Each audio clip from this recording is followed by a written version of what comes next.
तो जैसा कि लास्ट एपिसोड में हमने देखा था कि शियांग ने फॉक्स डीमन को इंपीरियल सील की मदद से आजाद करवा दिया। अब उस फॉक्स डीमन को विजर्ड को खत्म कर उसके एंशिएंट स्क्रोल को भी डिवावर करना था, जिसके चलते उन दोनों में जबरदस्त मुकाबला हुआ, जिसमें उस फॉक्स डीमन ने विजर्ड को खत्म कर उसकी बॉडी पर कब्जा कर लिया था। साथ ही अब वो फॉक्स डीमन लू जिया को खत्म करने के लिए उसके पीछे रवाना हो गया। इधर पैलेस में सॉन्ग ने एम्परर को धोखा देकर वो शियांग की साइड हो चुका था। यहाँ पर शियांग तख्त पलटने की फिराक में है।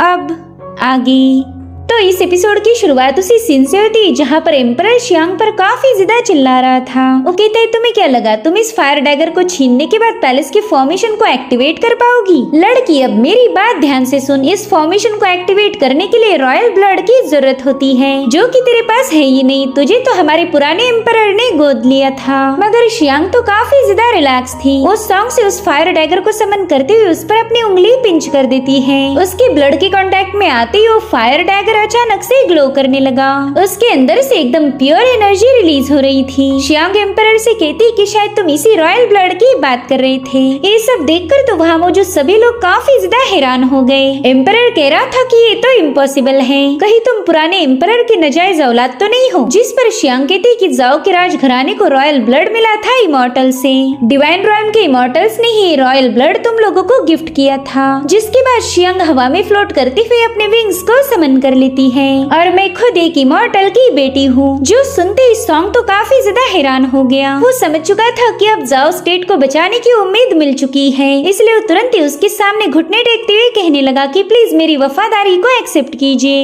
इनफैक्ट वहाँ मौजूद हर एक सिपाही शियांग के सामने घुटने टेक चुका था। उन सभी सिपाहियों ने उसे अपनी एम्प्रेस मान लिया था। ये सब देखकर तो एम्परर को अपनी आंखों पर यकीन नहीं होता। वहीं पर शियांग उससे कहती है कि मेरी मदर ने ही तुम्हें एम्परर की पोजीशन दी थी ताकि तुम पूरे दिल से जाओ स्टेट को सर्व कर पाओ, इसे प्रोटेक्ट कर पाओ। लेकिन बताओ तुमने मेरी माँ का एहसान कैसे चुकाया? तुमने उसे जादूगरनी का टाइटल देकर इस जाओ स्टेट को नुकसान पहुँचाने का उन पर इल्जाम लगाया, जबकि वो तो अपने पूरे दिल से जाओ स्टेट को सर्व करती थी। सच बताओ तो जाओ स्टेट में जितनी भी परेशानियां आई उसकी जिम्मेदार तुम हो। तुम्हारे जैसा डरपोक और बेवकूफ इंसान कभी एक एम्परर नहीं बन सकता। चलो अब जल्दी से अपना एम्परर वाला लिबास उतार कर चांगशिंग पैलेस में जाकर आराम करो। जाओ स्टेट को तुम्हारे जैसे लूजर की कोई जरूरत नहीं। अब मैं ही मेरी मदर के बिहाफ में जाओ स्टेट के एम्प्रेस की पोजीशन को रिक्लेम करूंगी। जिसके बाद वो बड़ी ही तेजी के साथ वहाँ से रवाना हो गई। अब अगले सीन में हम चांग युआन को देख पाते हैं, जिसे अपनी पास लाइफ की कुछ झलक नजर आ रही थी। उसने अपनी पास लाइफ में एक मैरिज प्रपोजल को रिजेक्ट किया था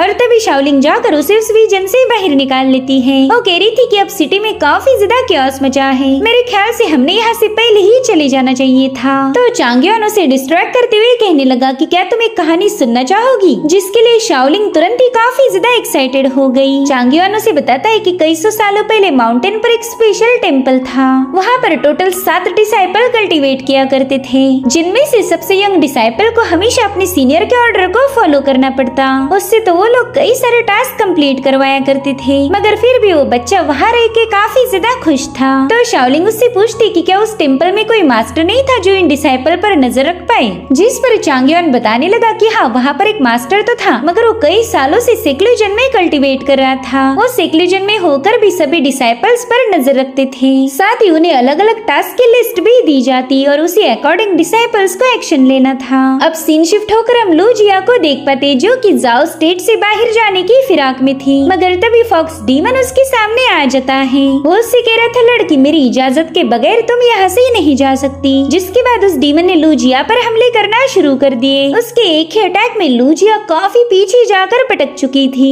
तभी वो फॉक्स डीमन उससे कह रहा था लड़की अगर तुम अपने सोर्ड को विल्ड करने पर ज्यादा फोकस करती तो शायद आज मुझे रोक पाती। इनफैक्ट तुम में वो पोटेंशियल है कि मुझे हर्ट कर पाओ, मगर तुम काफी ज्यादा लालची हो और इसी वजह से तुम पीछे रह गई। जो सुनते ही लू जिया उससे गुस्से में पूछने लगी कि बताओ तुम्हारा क्या मतलब था? जिस पर वो फॉक्स डीमन कहता है कि तुम डीमंस को खत्म करके अपनी कल्टीवेशन को अपर लेवल पर ले जाना चाहती थी साथ ही तुम डीमंस को मारते हुए अपनी इमॉर्टल पाथ को भी रुइन नहीं करना चाहती। इससे अच्छा अगर तुम अपनी सोर्ड ची पावर पर फोकस करती तो शायद ब्रेक थ्रू भी कर जाती, मगर नहीं, तुम्हें तो शॉर्टकट चाहिए था। उतने में ही लूजिया को फील होता है कि उसके हार्ट पर डिमोनिक रेस का इन्फेक्शन बढ़ने लगा है। अगर उसने इस इन्फेक्शन को जल्दी से नहीं रोका तो बुरी तरह से मारी जाएगी। इसलिए लूजिया फटाफट से अपनी सोर्ड ची पावर का यूज करते हुए उस ऑरा को चारों ओर फैला देती है, जिससे वो डीमन रेस का इन्फेक्शन वैनिश हो चुका था।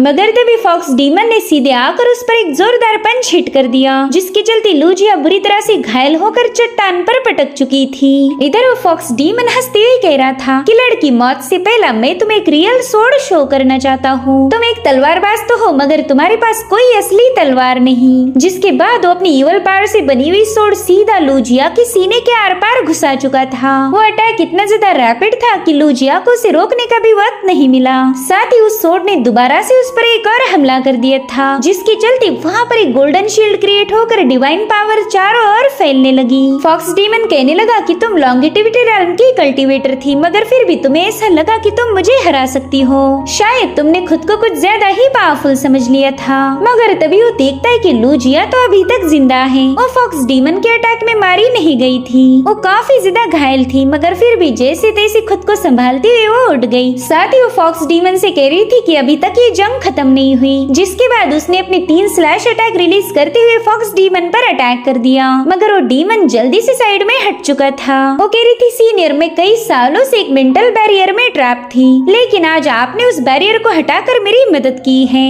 और फिर वहाँ पर हजारों लाखों सोर्ड्स क्रिएट हो जाती है, जो कि लूजिया ने उस डीमन की तरफ पॉइंट कर दी थी। वहीं पर वो डीमन कहता है कि अब तुम्हारी सोर्ड और तुम्हारी स्पिरिट एक हो चुके हैं, जिसके चलते तुम हर किसी चीज को एक सोर्ड में बदल सकती हो। और उतने में ही लूजिया ने उस पर अपनी सोर्ड्स रिलीज करना शुरू कर दी, जिसे वो डीमन अपनी एनर्जी से एक शील्ड बनाते हुए रोक रहा था। जिसके बाद वो भी सीधे लूजिया पर हमला करने के लिए रवाना हो गया, लेकिन मौका मिलते ही लूजिया वहाँ से भागने लगी। उसे अच्छे से पता था कि वो एक ग्रेट डीमन को हरा नहीं सकती। वहीं दूसरी तरफ शियांग ने पैलेस में मौजूद फॉर्मेशन को एक्टिवेट करने के लिए एक लॉक में फायर डैगर को इंसर्ट कर दिया था, जिससे उस पूरी जगह पर एक डिवाइन पावर फैलते हुए वहाँ पर फॉर्मेशन एक्टिवेट हो जाता है। इधर लूजिया उस फॉर्मेशन के काफी करीब पहुंच चुकी थी। अब इससे पहले कि वो डीमन उस पर अटैक कर पाए, लूजिया फॉर्मेशन के उस पार चली गई। साथ ही वो डीमन जाकर सीधा उस फॉर्मेशन पर पटक गया था। उस फॉर्मेशन को ब्रेक करने की पूरी कोशिश कर रहा था, लेकिन फॉर्मेशन की डिवाइन पावर ने उस डीमन को घायल कर दिया। वहीं दूसरी तरफ चांग युआन शाओलिंग को अपनी कहानी सुना रहा था। वो कहता है कि जब वो बच्चा 16 साल का हुआ, तब उसके मेंटोर ने यानी कि मास्टर ने उसकी शादी फिक्स की। हालांकि उस डिसाइपल ने इस मैरिज प्रपोजल को रिजेक्ट कर दिया, क्योंकि वो अपनी कल्टीवेशन पर फोकस करना चाहता था। उसने अपनी पूरी जिंदगी में पहली बार अपने मास्टर के ऑर्डर को डिसोबे किया था। उसी दिन से उसने अपनी कल्टीवेशन पर पूरा फोकस किया, 12 साल कड़ी मेहनत की, और फिर वो अपने सीनियर्स के साथ इमॉर्टैलिटी पर असेंड होने ही वाला था। उस दिन उसकी मास्टर भी टेम्पल से बाहर आ चुकी थी। उसने अपनी सेक्लूजन की कल्टीवेशन को पूरा कर लिया। उस डिसाइपल को उम्मीद थी कि उसके हार्डवर्क के लिए उसकी मास्टर उसे प्रेज करेगी, मगर उस मास्टर ने तो उसके डिसाइपल के सीने में अपनी तलवार उतार दी। इस पावरफुल अटैक में उस बंदे का इनेट स्पिरिट पूरी तरह से डिस्ट्रॉय हो गया था। ये सब सुनकर शाओलिंग को काफी ज्यादा बुरा लग रहा था, और तभी जाओ स्टेट की बेल रिंग होने लगी। शाओलिंग समझ गई थी कि अब यहाँ पर जरूर से कोई गड़बड़ी होने वाली है। वहीं दूसरी तरफ फॉक्स डीमन काफी ज्यादा भड़का हुआ था। वो कहता है कि ये लोग बस एक मामूली से फॉर्मेशन का यूज करके मुझे रोकना चाहते हैं। अब उस फॉर्मेशन को ब्रेक करने ही वाला था कि तभी रेड परिंदा आकर उसे रोकने लगा। वो अपने साथ शियांग की अम्ब्रेला भी लेकर आया था। वो फॉक्स डीमन को याद दिलाता है कि तुम्हारे अंदर इंपीरियल सील है, जो कि जाओ स्टेट के फेट को रिप्रेजेंट करता।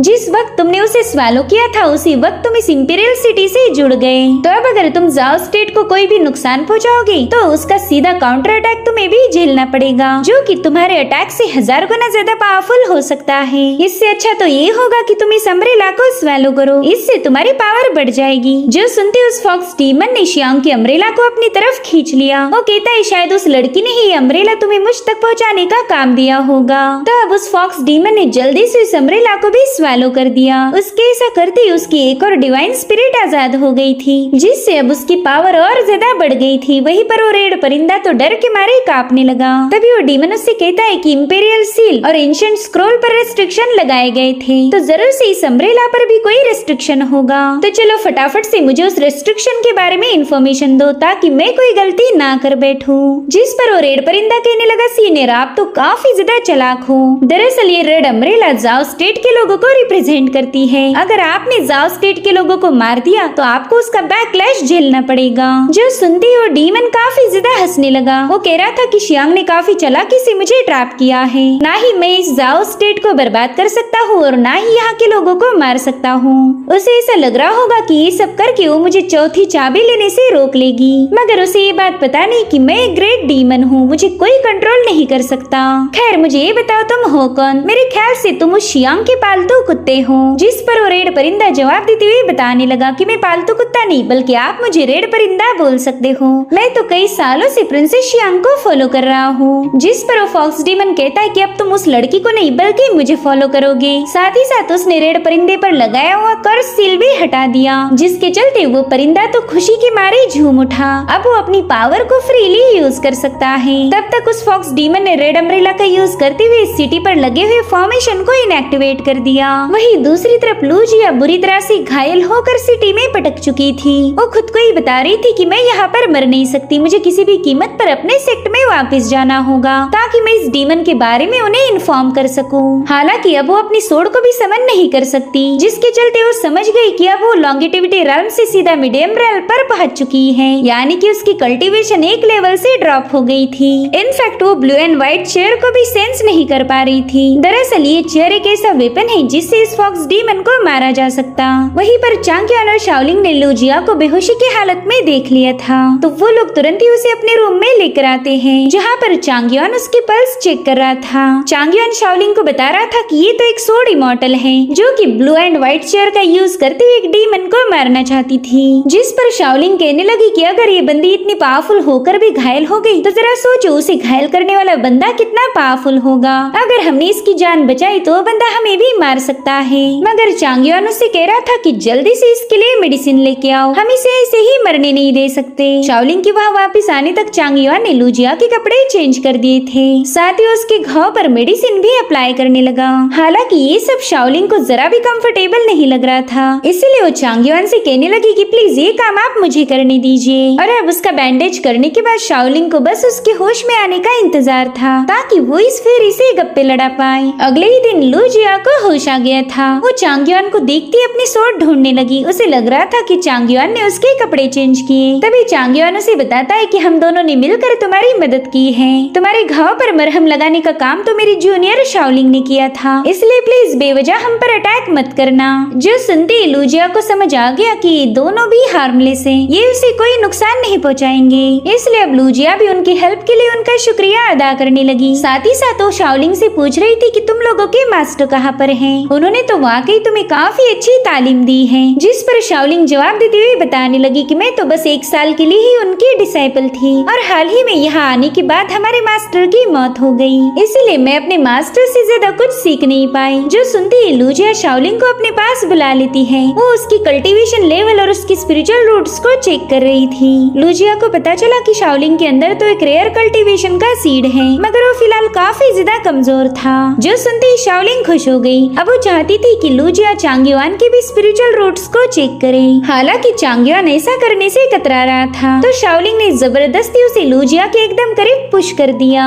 अब उन दोनों के पास भी कोई ऑप्शन नहीं था सिवाय स्पिरिचुअल रूट्स को चेक करने के, इसलिए लूजिया ने अपनी फिंगर उसके माथे पर टच कर दी और उसे तुरंत ही समझ आ गया था कि चांगयान के एक्यू पॉइंट्स ब्लॉक है। साथ ही उसका सी ऑफ कॉन्शियसनेस भी काफी ज्यादा नैरो था। लूजिया उससे कह रही थी कि तुम काफी ज्यादा लकी हो जो ऐसी सिचुएशन में भी प्रोफाउंड रेल्म तक पहुंच पाए। जिस पर चांगयान कहने लगा कि कल्टीवेशन की जर्नी एक बहुत लंबा सफर होती है, मुझे उम्मीद है कि आगे चलकर मेरी ये सारी प्रॉब्लम सॉर्ट आउट हो जाएगी। उतने में ही लूजिया उससे कहती कि तुम दोनों ने मेरी जान बचाई, तुम्हारा ये एहसान तुम्हें कभी भी उतार नहीं सकती, लेकिन मैं अपनी तरफ से तुम दोनों के लिए कुछ करना चाहती हूँ। क्या तुम दोनों मेरे साथ सोड हेवनली सेक्ट चलोगे? करोगे? मैं तुम दोनों को मेरा डिसाइपल बनाना चाहती हूँ। जो सुनते ही शाओलिंग तो काफी ज्यादा एक्साइटेड हो गई। वो कह रही थी कि हेवनली सोर्ड सेक्ट तो नानजाओ रीजन का सबसे टॉप सेक्ट माना जाता है। वहीं पर चांगयान उन दोनों के नाम लूजिया को बताने लगा। साथ ही वो लूजिया से भी उसका नाम पूछ रहा था, तो वो उसे बताने लगी कि मैं सोर्ड हेवनली सेक्ट के टियानको पिक की चीफ हूँ। मेरा नाम है लूजिया। वेल, इन दोनों को भी लूजिया का नेचर काफी ज्यादा पसंद आया था, मगर तभी चांगयान शाओलिंग को याद दिलाता है कि फिलहाल जाओ स्टेट में तबाही मची है, जिसके चलते ये लोग वहाँ पर सरवाइव कर पाएंगे या नहीं इसकी भी कोई गारंटी नहीं थी। साथ ही वो लूजिया से पूछता है कि बताओ आपको किसने हर्ट किया था? जरूर से वो काफी ज्यादा पावरफुल पर्सन होगा। जिस पर लूजिया बताने लगी कि मुझ पर किसी इंसान ने नहीं बल्कि फॉक्स डीमन ने हमला किया था। इनफैक्ट उसकी डिवाइन सोल अभी तक कंप्लीट नहीं हुई, फिर भी उसने मुझे काफी आसानी से सप्रेस कर दिया। दरअसल वो एक 5 वेज का ग्रेट डीमन था। जो सुनते ही चांगयान काफी ज्यादा हैरान हो जाता है। साथ ही लूजिया यहाँ पर कल्टीवेशन लेवल्स के बारे में बताने लगी। वो कह रही थी कि कल्टीवेशन की पहली लेवल टोटल 3 रेल्म इंक्लूड होती है, जिसमें आती है प्रोफाउंड, सेलेस्टियल और लॉन्गेटिविटी रेल्म। इन तीनों रेल्म के बाद आती है पर्पल रेल्म, और पर्पल रेल्म के ऊपर आती है 5 वेज रेल्म, जिसमें 5 वे इंक्लूडेड हैं, जिसमें सबसे पहले नंबर पर आता है ह्यूमन वे, सेकंड नंबर पर है हेवन वे, थर्ड नंबर पर आता है डीमन वे, चौथे पर आता है हेल वे, और सबसे लास्ट में आता है घोस्ट वे। अगर कोई भी बंदा इन 5 वेज के पिक लेवल पर पहुंच गया, फिर तो उसकी कल्टीवेशन इमेजिनेशन के भी बियॉन्ड होगी। इनफैक्ट वहाँ तक कोई भी कल्टीवेटर आसानी से पहुँच नहीं सकता। और अब सोचो, फॉक्स डीमन 5 ग्रेट वेज का कल्टीवेटर है। हम इमेजिन भी नहीं कर सकते उसके पास इतनी खतरनाक पावर होगी। वहीं पर चांगयान सोचता है कि मेरे पास मेमोरीज के विजन में 6 वेज का जिक्र किया गया था। पता नहीं वो 6 वे कल्टीवेशन कौन सी होगी। अगर कल्टीवेशन के उस लेवल तक पहुँचा जाए तो शायद इस ग्रेट डीमन को हराया जा सकता, मगर यहाँ के लोगों को तो उस छठी बात के बारे में कोई भी आइडिया नहीं है। वहीं पर शाओलिंग तो काफी ज्यादा पैनिक हो गई थी। वो चांगयान से कहती कि ये फेरी इतनी ज्यादा पावरफुल होकर भी उस फॉक्स डीमन को हरा नहीं पाई। अब तो हमें बस यहाँ पर रुककर मौत का इंतजार करना होगा, क्योंकि हम में से किसी के पास भी उतनी डिवाइन पावर ही नहीं कि हम खुद को प्रोटेक्ट कर पाए। तभी लूजिया उसे बताने लगी कि मेरे पास एक ऑप्शन है। दरअसल मेरे पास एक blue and white chair artefact है। अगर हम जैसे तैसे उसे रिट्रीव कर पाए तो हम यहाँ से निकल सकते हैं, लेकिन फिलहाल मेरी कल्टीवेशन लेवल ड्रॉप होने की वजह से मैं उस चेयर को रिट्रीव नहीं कर सकती, ना ही मेरी सेंस पहले जैसे पावरफुल है। उस डीमन के अटैक की वजह से मैं पूरी तरह से कमजोर हो चुकी हूँ। हालांकि शाओलिंग हार मानने के लिए तैयार नहीं थी। वो कहने लगी कि मुझे आपकी हेवनली सोर्ड सेक्ट को ज्वाइन करना है। मैं यहाँ पर बैठकर मौत का इंतजार नहीं कर सकती। हमें कुछ भी करके आपके blue and white chair artefact को वापिस लाना ही होगा। जिसके बाद वो फटाफट से वहाँ से जाने लगती है, लेकिन शाओचिंग ने उसे रोक लिया था। उससे कहता है, शाओलिंग तुम्हें ज्यादा पैनिक होने की जरूरत नहीं है। साथ ही साथ लूजिया को भी यही समझा रहा था कि फिलहाल उस आर्टिफैक्ट को हासिल करने के लिए आप बिल्कुल भी रिस्क मत उठाओ। वेल, आपको लगता होगा कि वो फॉक्स डीमन आपको मारना चाहता है, लेकिन मेरा यकीन करो आप पूरी तरह से गलत हो। उस डीमन का टारगेट ना आप हो और ना हम दोनों हैं, बल्कि वो फॉक्स डीमन तो किसी और पर्सन को मारना चाहता है। हालांकि उस शख्स का नाम फिलहाल हमें बताया नहीं गया। और इसी के साथ एपिसोड यहीं पर एंड हो जाता है। Thank you so much for watching. Bye bye, take care.